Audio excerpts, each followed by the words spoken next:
saya Ibu Dominika Reni. Saya mengajar matematika di SMA Negeri 3 Bengkayang.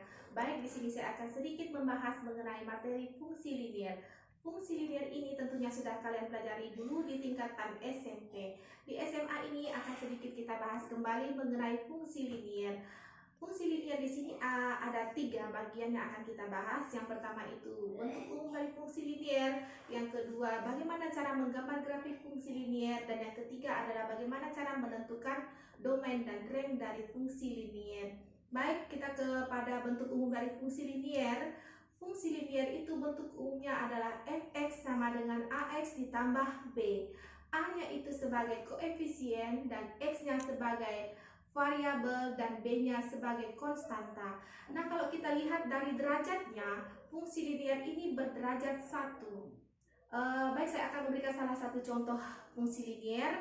Misalnya kita punya fungsi linier fx sama dengan 2x ditambah 4. Jadi, itu adalah salah satu contoh dari fungsi linier. Nah, yang kedua, bagaimana cara kita menggambar grafik fungsi linier?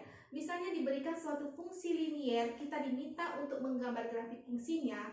Nah, sekali lagi Ibu akan mengingatkan kembali, untuk fungsi linier, grafik fungsinya itu adalah berupa garis lurus. Jadi kita misalnya mempunyai fungsi linier, fx sama dengan 2x ditambah 4. Jadi kita tentukan dulu, langkah yang pertama adalah kita tentukan dulu titik potong pada sumbu x jika y-nya sama dengan 0, dan titik potong pada sumbu y jika x-nya sama dengan 0. Nah, dari kedua titik potong tersebut kita misalkan titik potong pada sumbu x jika y-nya sama dengan 0 adalah titik A, kemudian titik potong pada sumbu y jika x-nya sama dengan 0 kita misalkan B.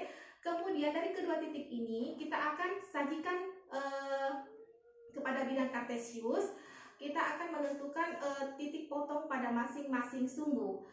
Kemudian kita hubungkan kedua titik tersebut berupa garis lurus. Baik, sekian dulu pembahasan saya kali ini. Saya ucapkan terima kasih. Untuk bagaimana cara menentukan domain dan range-nya akan kita bahas di video selanjutnya. Terima kasih.